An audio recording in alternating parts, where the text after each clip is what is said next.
Tribuners, omset pedagang pernak-pernik Natal di Pasar Tual terjun bebas. Penjualan pernak-pernik Natal di Pasar Tual masih sepi pembeli, padahal ini sudah memasuki pekan ketiga di Desember.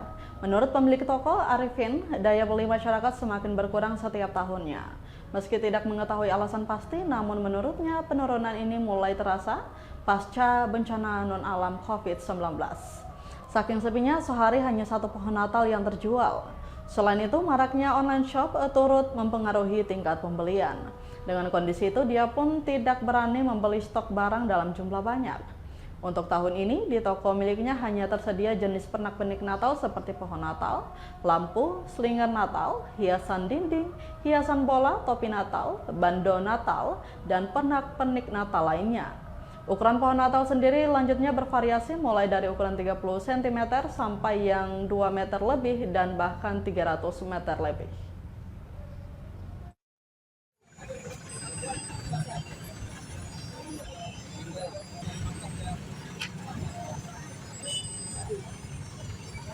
Download Tribun X sekarang, menghadirkan lokal menjadi Indonesia.